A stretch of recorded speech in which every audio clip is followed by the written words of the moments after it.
오늘 우리에게 주신 하나님의 말씀은 마태복음 5장 1절에서 3절 말씀입니다. 심령이 가난하다는 것이라는 제목으로 하나님의 말씀을 증거하겠습니다. 사랑하는 성도 여러분, 여러분에게 봄은 가까이 와 있습니까? 봄이 참 가까이 와 있다라고 느낄 절기인 입춘이 지난 지도 일주일이 지난 것 같습니다. 그러나 기다리는 봄은 이 겨울의 맹위에 주춤거리며 저만치 있는 것 같습니다.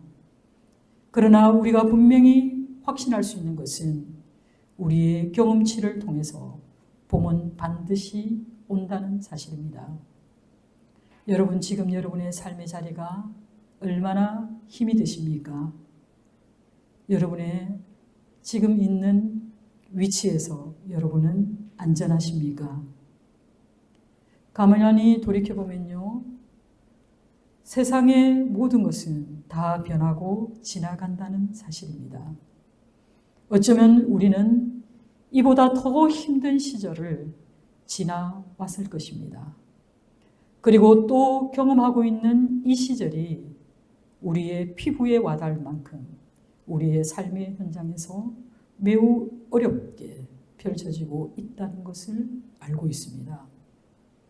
그럼에도 불구하고 우리가 지켜야 할 것은 우리의 선한 양심입니다. 그리고 우리 주님이 가르쳐 주신 그 사랑과 그 공의를 이 땅에서 실천하며 사는 것입니다. 세상이 너무나 악하고 또 세상이 마치 악으로 뒤덮여 있는 것 같지만 결코 어둠은 작은 빛조차 이기지 못한다는 것을 기억하시기 바랍니다. 여러분의 영혼에, 여러분의 마음에, 그리고 여러분이 행하는 그 행위 위에 작은 촛불을 밝히시기 바랍니다. 이 어두운 세상을 경고하는 그 한 조각의 빛이 이 땅을 비추게 될 때 어둠의 세력들은 슬피 울며 이를 갈며 사라져갈 줄 믿습니다. 사랑하는 성도 여러분, 모든 것은 다 지나갑니다. 아름다운 시절도 그리고 외롭고 힘들었던 시절도 다 지나갑니다. 그렇기 때문에 우리는 무엇보다도 우리 삶의 자리에서 늘 겸손해야 합니다. 그리고 우리는 우리의 삶의 자리에서 늘 정직해야 합니다. 이것이 우리 주님이 가르쳐 주신 삶의 방법입니다. 오늘 우리가 살펴본 마태복음 5장에서 7장 말씀을 우리는 예수님이 가르쳐 주신 교훈, 또 그의 설교라고 하여, 그리고 이 말씀이 산에서 이루어졌다 하여 산상수훈이라고 부릅니다. 이 말씀은 예수께서 제1차 갈릴리 사역 기간 중에 갈릴리 지역에 있는 어느 한 야산에서 많은 무리들 가운데 다가온 제자들에게 하신 말씀입니다. 이 말씀은 너무나 가치 있는 우리 주님의 말씀이기 때문에 이 말씀을 산상보훈이라고도 부릅니다. 이 말씀 속에 담겨 있는 그 내용들을 살펴보면 이 말씀은 천국 백성으로서 마땅히 지켜야 할 그런 윤리적, 종교적 의를 다루고 있다는 것입니다. 오늘 이 말씀은 산상수훈의 서론에 해당됩니다. 산상수훈 서론은요, 마태복음 5장 3절에서 12절 말씀을 가리키는데요, 우리에게 주님께서는 8가지의 복의 말씀을 하십니다. 이것을 우리는 팔복의 말씀이라고 얘기합니다. 예수께서 말씀하신 천국 백성 된 자의 기본적인 특성과 동시에 천국 백성으로서 마땅히 가져야 할 그런 윤리적, 종교적인 그 자세를 가르쳐주고 있는 것이 바로 산상수훈에 압축되어 있습니다. 하나님의 자녀로서 그의 나라에 소유된 백성으로서 어떻게 이 땅을 살아야 할지 그리스도인으로서의 자세와 그 특성을 설명해 주면서 동시에 하나님의 축복이 무엇인지를 각각의 복에 부어주실 그 하나님의 넘치는 복을 설명해 주고 있는 것이 바로 산상수훈입니다. 산상수훈의 말씀은요, 무엇 하는 자는 복이 있나니 라는 형식을 반복적으로 언급하고 있는데요. 이것은 마치 구약의 시편에 복 있는 사람은 무엇과도 같다 라고 말씀하신 것과 일맥상통한다는 점에서 하나님의 축복이 어떤 사람에게 임하는지를 우리에게 분명히 가르쳐주고 있습니다. 그렇다면 이 팔복의 말씀을 언급하실 때 우리 주님은 그 팔복 말씀의 첫머리에 이렇게 말씀하십니다. 심령이 가난한 자는 복이 있나니 천국이 그들의 것이며 라고 말씀합니다. 이 말씀은 매우 중요하고 핵심적인 말씀인데요. 그 이유는 바로 뒤에 따라오는 나머지 7가지 복의 열쇠가 되기 때문입니다. 심령이 가난한 것은 기독교인과 천국 시민의 특징이고 그 외의 모든 특징은 이 특징이 가져다 준 결과입니다. 여러분, 심령이 가난해진다는 것이 무엇일까요? 그것은 우리의 속을 비워내는 것입니다. 그리고 나머지 7가지의 복은 무엇일까요? 그것은 우리의 내면을 이것으로 채우는 것입니다. 여러분, 먼저 비우지 않으면, 먼저 우리가 움켜쥐고 있는 것을 놓지 않으면 우리는 채울 수가 없습니다. 우리가 먼저 하나님 앞에 넘어지지 않으면 우리는 세움을 받을 수 없습니다. 이것이 복음이 가지고 있는 2가지의 면입니다. 우리가 먼저 잘못된 마음을 바르게 고치기 위해서는 우리에게 먼저 선행되어야 할 것이 내가 무엇을 잘못하였는지를 뉘우치는 마음입니다. 이것이 곧 회개입니다. 이것이 곧 복음의 본질인 것입니다. 하지만요, 이 복이 오늘날 우리 교회에 인기가 있을까요? 우리 교인들은 이 말씀을 들을 때 혹시 마음에 부딪힘이 없습니까? 진정으로 교회는 심령이 가난한 자가 되어야 하고 가난하게 되는 것이 마땅함에도 불구하고 오늘날 많은 교회들이 이것을 애써 외면합니다. 왠지 부담스럽습니다. 교회가 세상 속에 있어야 할 것인데 오히려 세상이 교회 안으로 침투해 들어와서 교회가 급속도로 세속화되어 있다는 이 사실이 참담할 뿐입니다. 마치 에덴 동산에 사단이 침투하여 들어와서 그가 하나님의 말씀을 왜곡시켰던 것처럼 교회 내에서 하나님의 말씀을 비틀어 전하는 거짓 선지자들이 많아졌다는 것이 너무나 통탄할 일입니다.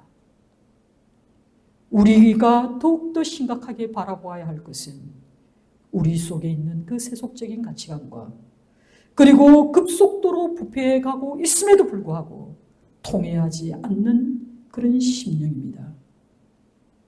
여러분, 세상의 가치관은 어떻습니까? 세상의 가치관은 자기의 신념, 자기의 의지, 자기의 가치관을 따라서 세상에 표현하기를 강조하고 있습니다.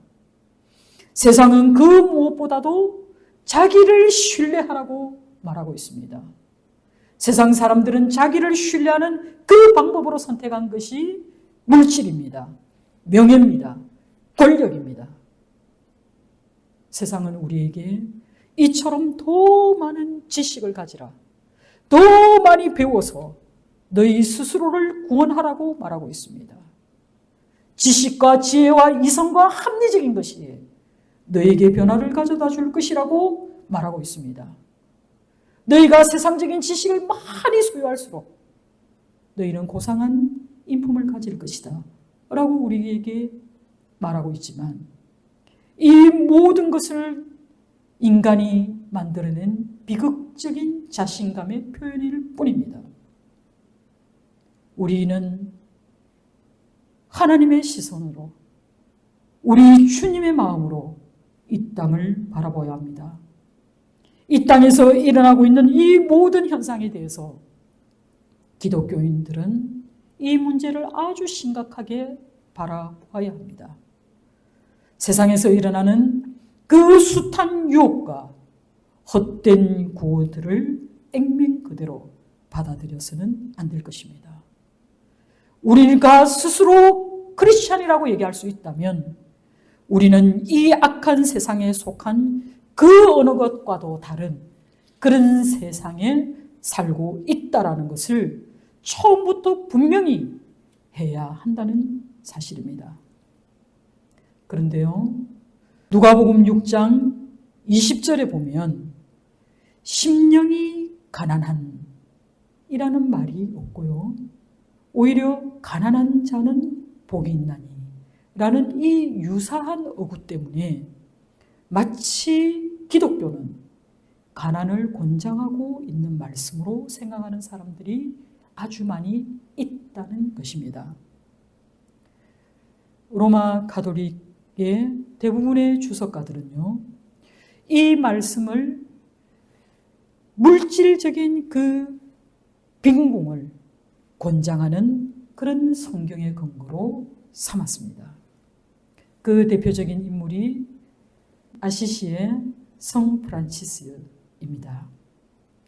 많은 사람들은 성 프란치스처럼 스스로 가난해지고 부귀를 등진 그런 사람으로 살기로 작정할 때 그 말씀의 근거를 누가복음 6장 20절을 근거로 삼았다는 것입니다. 그러나 여러분, 이것은 잘못된 해석입니다.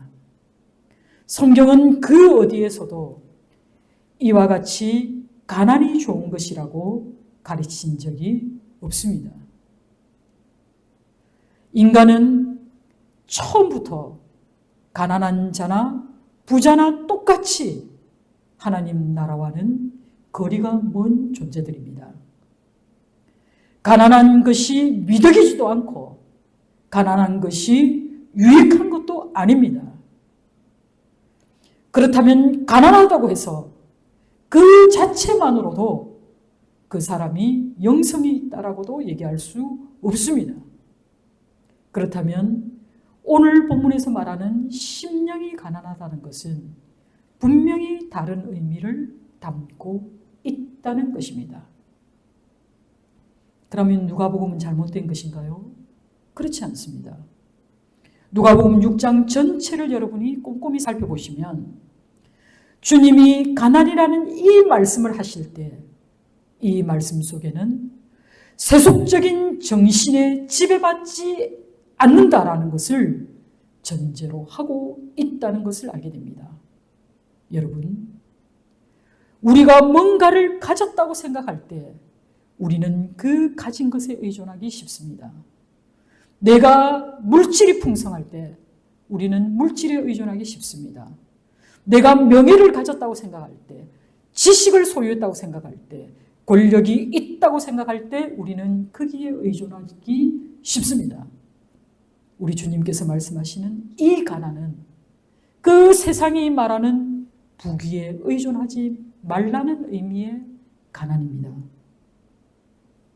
많은 부자들과 똑같이 부귀에 의존하는 가난한 사람들도 많이 있습니다. 가난한 사람들이 오히려 만일 내게 무엇이 있다면 이라고 말하고 또 그것을 전제로 신앙생활을 하는 사람들이 있습니다. 내게 무엇이 있다면 나는 더 하나님을 섬길 수 있는데, 내게 무엇이 있다면 내가 그것으로 봉사할 텐데 라는 사람들이 있습니다. 우리 주님이 요구하시는 것은 결코 그런 것이 아니라는 사실입니다. 가난한 자라는 헬라어의 원뜻은요, 재산을 상실하여 큰 불행 속에 방황하는 거지라는 말입니다. 그렇기 때문에 70연역에서 이 단어는 신체적인 연약함이나 혹은 파산 상태를 표현하는 말로도 사용되었습니다. 그리고 이 가난에 대한 히브리인들의 의미는 바로 의존입니다. 가난한 자들은 자신의 전적인 무능함으로 인하여 그들이 온전히 하나님께 의존할 수밖에 없었던 자신의 처지를 깨달았기 때문입니다. 시편 기자는 자신의 궁핍한 처지에 대해서 하나님께 부르짖습니다. 시편 34편 6절에 여호와께서 들으시고 그의 모든 환난에서 구원하셨도다. 이 공고한 자의 기도를 우리 하나님께서 들으시고 구원하셨다라는 그런 의미에서 이 공고한 자는 전적으로 하나님을 의지하는 사람입니다. 구약에서 가난한 자는 괴롭힘을 당하며 또 스스로를 구원할 수 없는 그런 사람, 그렇기 때문에 하나님께서 구원하여 주실 것을 기대하고 또 자신을 하나님께 온전히 맡기면서 자신을 전혀 주장하지 않는 그런 사람을 의미하고 있는 것입니다. 이사야서에서는 이러한 가난을 영적 가난함으로 특별히 권면하고 있는데요. 이사야서 41장 17절에서 18절에 이 영적으로 가난한 자, 영적으로 공고한 자, 영적으로 결핍된 자에 대해서 물을 구하되 물이 없어 갈증으로 혀가 마른 자로 표현하고 있습니다. 가련하고 가난한 자를 위하여 하나님께 기도하는 자를 말합니다. 헐벗은 산에 강을 내며 골짜기 가운데에 샘을 내게 하시는 그 하나님께 엎드려 기도하는 자를 말합니다. 이사야 66장 2절 하반절에 선지자는 고백합니다. 무릇 마음이 가난하고 심령에 통회하며 내 말을 듣고 뜨는 자, 그 사람은 내가 돌보려니와 라는 하나님의 말씀을 우리에게 전거해 주고 있습니다. 바로 그런 사람들에게 여호와의 기름 부음 받은 자의 구원의 복된 소식이 전해지는 것입니다. 이것이 바로 우리 주님께서 나사렛 해당에서 의식적으로 성취하신 하나님의 열의 말씀이었습니다. 주 여호와의 영이 내게 내리셨으니 이는 여호와께서 내게 기름을 부으사 가난한 자에게 아름다운 소식을 전하게 하려 하심이라는 우리 주님의 말씀이 이루어진 것입니다. 심령이 가난하다는 것은 우리에게 소심하여 지라는 것이 아닙니다. 우리가 자신 없게 행동하고 용기를 내지 못하도록 한다는 것도 아닙니다. 이 말씀 속에 진정으로 관심을 갖고 있는 것은 바로 영의 문제입니다. 여러분은 여러분의 영에 얼마나 관심을 갖고 있습니까? 여러분의 관심은 오로지 육에 있지 않습니까? 심령은 바로 이 육체와 대비되는 말씀인 것입니다. 심령이 가난한 자, 우리 주님의 말씀은 이 영에 너희가 얼마나 관심이 있는지를 묻습니다. 심령이 가난하다는 이것은 우리에게 특별한 구별을 지어주는 말씀입니다. 바로 이 말씀이야말로 하나님 나라에 속한 자와 세상 나라에 속한 자를 구별하는 말씀입니다. 심령이 가난하다는 이것이 바로 그리스도인과 비그리스도인을 구별짓는 그런 말씀입니다. 심령이 가난하다는 이것이야말로 성경적인가 아니면 전혀 비성경적인가를 구분하는 그런 말씀입니다. 심령이 가난하기 위해서 우리가 삶의 자리에서 벗어나서는 안 됩니다. 심령이 가난한 자로서 우리가 이루어야 할 모든 것들이 뒤에 나오는 7가지의 축복의 말씀으로 연결되고 있다는 것을 기억하시기 바랍니다.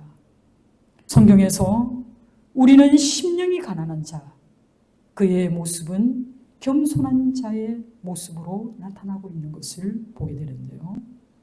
사사기 6장 15절에 그러나 기드온이 그에게 대답하되 오 주여 내가 무엇으로 이스라엘을 구원하리까? 보소서 나의 집은 므낫세 중에 극히 약하고 나는 내 아버지 집에서 가장 작은 자니이다 라는 겸손한 태도를 취합니다. 기드온의 이 겸손의 모습은 모세와도 닮아 있습니다. 자신에게 부과된 의무를 수행할 자격이 없음을 스스로 느끼고 나의 부족함과 나의 부적격함을 의식하면서 고백하는 말이 바로 이와 같습니다. 다윗도 마찬가지입니다. 다윗도 그 일이 자기에게 임하기도 전에 그는 그 일에 대해 무척 놀라며 말합니다. 오 주여 내가 누구이기에 당신이 제게로 오셨나이까? 라고 고백합니다. 우리는 너무나 유명한 이사야의 환상을 이사야 6절에서 만날 수 있습니다. 그때의 그 서랍 중에 하나가 부젓가락으로 제단에서 집은 바 핀 숯을 손에 가지고 내게로 날아와서 이때 이사야의 고백은 무엇입니까? 화 있을지라. 내가 하나님의 거룩을 만났을 때 인간이 동일하게 내뱉는 말이 바로 자신의 죄성을 고백하는 그 말입니다. 여러분 베드로가 어떤 사람입니까? 그는 자기 주관이 아주 뚜렷한 사람입니다. 자신감에 차 있고 그리고 아주 강한 성격의 소유자가 바로 베드로입니다. 어쩌면 우리 현대인들이 지향하는 그런 인물이 베드로와 같은 인물일지도 모릅니다. 그러나 그가 무기력하게 아무것도 낚을 수 없을 때 주께서 말씀하신 그곳에 그물을 던져 찢어질 정도의 물고기를 건져 올릴 때 그는 오히려 기쁨보다는 두려움이 앞섰습니다. 그럴 때 시몬 베드로가 누가복음 5장 8절에 고백합니다. 시몬 베드로가 이를 보고 예수의 무릎 아래에 엎드려 이르되 주여 나를 떠나소서 나는 죄인으로소이다 라고 고백합니다. 예수님을 만난 사람들은 동일하게 그들의 마음속에 죄를 발견하고 또 내가 주님을 도저히 감당할 수 없다라고 고백하는 사람들이 바로 주님을 만난 사람, 곧 심령이 가난한 사람들입니다. 우리는 사도 바울에 대해서 잘 알고 있습니다. 그는 오늘날로 치면 금수저입니다. 음치나입니다. 그렇지만 그가 주님을 만났을 때 그는 담대한 사람이었지만 그는 결코 나약하거나 그리고 약한 사람이 아니었지만 그는 겸손하게 자신이 알고 있는 모든 것을 배설물로 여기면서 그는 담대히 주의 말씀을 전했던 그런 심령이 가난한 자로 살았습니다. 무엇보다도 심령이 가난한 자의 대표적인 분이 바로 우리 주 예수 그리스도입니다. 우리 주님을 보시기 바랍니다. 우리 주님은 사람이 되셨습니다. 죄인인 육신의 모양을 입고 이 땅에 오셨습니다. 그분은 하나님과 동등된 신성을 가지신 분이시지만 그렇게 자신을 생각하지 않았습니다. 그분은 하나님이시지만 이 땅에 사시는 동안 철저한 인성을 가지신 분으로 사셨습니다. 그분은 스스로 말씀합니다. 나 스스로는 아무것도 할 수 없노라 라고 고백하시는 그 심령이 가난한 자의 모습으로 우리 주님이 사셨습니다. 요한복음 14장 10절에서 주님은 이렇게 말씀하십니다. 내가 아버지 안에 거하고 아버지는 내 안에 계시는 것을 네가 믿지 아니하느냐. 내가 너희에게 이르는 말은 스스로 하는 것이 아니라 아버지께서 내 안에 계셔서 그의 일을 하시는 것이라고 말씀하셨습니다. 이처럼 우리 주님은 내가 아무것도 할 수 없고 그가 즉 아버지께 내가 절대적으로 의지하고 있다라고 말씀하고 있습니다. 우리 주님께서 기도하시는 그 모습을 통해서도 우리는 주님이 얼마나 심령이 가난한 자로 사셨는지, 그리고 우리 주님이 얼마나 하나님을 전적으로 의뢰하며 사셨는지를 우리 주님께서 기도하시는 그 시간에 주님의 모습을 통해서 우리는 또한 알 수 있습니다. 우리 주님은 심령이 가난한 것이 무엇인지를 자신의 전생애를 통해서 우리에게 알려주셨습니다. 심령이 가난한 자는 결코 자만하지 않습니다. 자기를 자랑하지 않습니다. 자기의 확신에 의지해 산 사람이 아닙니다. 심령이 가난한 사람은 하나님 앞에서 자신이 얼마나 무능한 존재인가를 깨달은 사람입니다. 그래서 스스로는 아무것도 할 수 없다라고 고백하는 사람입니다. 하나님 앞에서는 내가 철저히 빈손 빈가슴임을 알고 이 빈가슴에 주님의 것으로 채워주실 것을 기도하는 사람이 바로 심령이 가난한 사람입니다. 가난한 사람은요, 사람을 마주하는 사람이 아닙니다. 그는 하나님을 마주할 때 느끼는 그 감정 속에 놓인 사람입니다.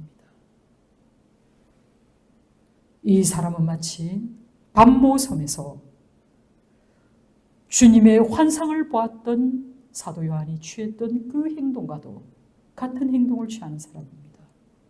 주님을 만났을 때 마치 자신이 죽은 것처럼 인식하였던 그 사도 요한의 그 모습이 바로 심령이 가난한 자의 모습입니다.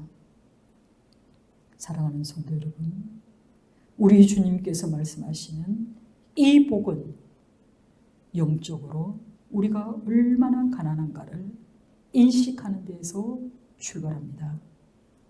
다시 말해서 이것은 자신을 정직하게 대면하고 이 자신을 하나님 앞에 온전히 드러내 보이는 그 마음의 태도를 가진 사람입니다. 그가 부자이든 가난한 자이든 중요한 것은 하나님 앞에서 내가 얼마나 무력한 자인지, 무능한 자인지, 내가 얼마나 전적으로 죄인인지를 고백하는 사람의 모습입니다. 이 첫 번째 축복의 말씀은요, 성경의 다른 어떤 구절보다도 우리를 그리스도인이냐 혹은 비그리스도인이냐를 본질적으로 구별해내는 그런 차이를 말씀하신 것입니다. 하나님 나라와 이 세상 나라, 그리고 그리스도인과 비그리스도인 사이의 이 완전하고 분명한 구별, 그것이 바로 심령이 가난한 자, 그가 바로 복이 있다라는 하나님의 말씀입니다. 사랑하는 성도 여러분, 심령이 가난하게 된다는 것은 오직 우리 하나님만을 바라보는 그 길에 서 있는 사람입니다. 성경을 읽고 하나님이 말씀하신 그 율법을 지키고 하나님께 우리를 전적으로 내어드리고 또 하나님이 바라보시는 그곳을 함께 바라보는 것이 심령이 가난한 자의 모습입니다. 동시에 이 심령이 가난한 자는 우리 주 예수 그리스도께서 우리에게 전해주신 그 말씀 그대로 실천하며 살아가는 사람입니다. 그렇게 하는 사람이 고백할 수 있는 것은 내 힘으로는 이 모든 일을 감당할 수 없다라는 고백입니다.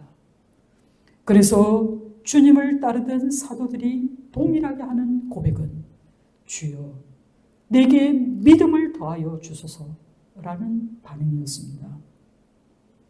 여러분, 우리는 결코 우리의 힘으로, 우리의 의지대로, 우리의 뜻대로 하나님의 일을 하는 것이 아닙니다. 우리가 하나님의 일을 감당할 때 우리에게 지혜와 능력을 주시는 분은 오직 하나님이십니다. 그 하나님이 주시는 그 복은 심령이 가난한 자, 내 힘으로는 아무것도 할 수 없다라고 스스로 고백하는 그 자들에게 내리시는 하나님의 축복임을 기억하시기 바랍니다. 우리가 진정 하나님을 바라보면 바라볼수록, 우리가 주께 더 가까이 나가면 나갈수록 우리의 심령에는 내가 아무것도 할 수 없구나, 나는 내 힘으로 아무것도 해서는 안 되는구나 라고 깨닫고 고백하는 그 사람이 바로 심령이 가난한 사람의 모습입니다. 사랑하는 성도 여러분, 우리 순전한 교회가 이제 만 3년을 이곳에 세워져서 하나님의 은혜 가운데 여기까지 왔습니다. 곰곰이 생각해 보면요, 어찌 이 일이 가능한가 라고 생각해 보면 하나님께서 우리 가운데 하나님의 영이 함께 하셔서 감동된 자들에 의해서 이 교회가 교회되게 하나님이 하시고 계신다라는 것을 느끼게 됩니다. 우리 주위를 바라보면요, 우리는 마치 빈들에 서 있는 것처럼 아무것도 보이지 않습니다. 내 피부에 와닿는 것은 그저 차가운 바람과 그리고 요란한 소리밖에 없습니다. 그러나 하나님께서 우리를 이곳에서 부르신 것은 바로 내가 서 있는 이곳을 하나님이 물된 동산으로 만들어 주실 것을 우리가 믿기 때문입니다. 하나님께서 광야에 길을 내시고 사막에 물을 내실 것을 우리가 믿기 때문입니다. 하나님께서 그 뜻을 하늘에서 이루시고 이 땅에서 이루실 것을 믿기 때문에 우리가 이곳에 있는 것입니다. 우리 주님께서 십자가를 지시고 골고다에 오르신 것도 그 하나님의 선한 뜻이 이 땅에 증거되기를 우리 주님께서 몸소 보여주시기 위함이었습니다. 그 하나님의 그 구속사역에 있어서 우리 주님께서 전적으로 하나님을 신뢰했던 것은 그 마음이 그리고 그 영이 하나님 앞에 가난한 자의 모습이었기 때문입니다. 우리 주님의 그 온전한 겸손을 닮은 그 모습이 순전한 교회 모든 성도의 모습이기를 소망합니다. 우리 주님의 그 축복의 출발은 먼저 우리가 주님 앞에 회개하며 나아가는 것입니다. 그리고 그 가난한 심령으로, 그 정결한 영으로 주님 앞에 나아갈 때 우리 주님께서 모든 것을 부어주실 것입니다. 여러분, 천국만큼 귀한 것이 어디 있겠습니까? 그러나 심령이 가난한 자는 복이 있나니 천국이 그의 것이다. 여러분의 것이다. 저와 여러분의 것이라고 우리 주님께서 분명히 말씀해 주셨습니다. 세상의 가치관을 쫓아 여러분의 인생을 낭비하지 마시고 우리 하나님 나라의 뜻과 그리고 그 나라의 복음을 위해서 살아가는 순전한 교회 모든 성도님 다 되시기를 주님의 이름으로 축원합니다. 기도하겠습니다.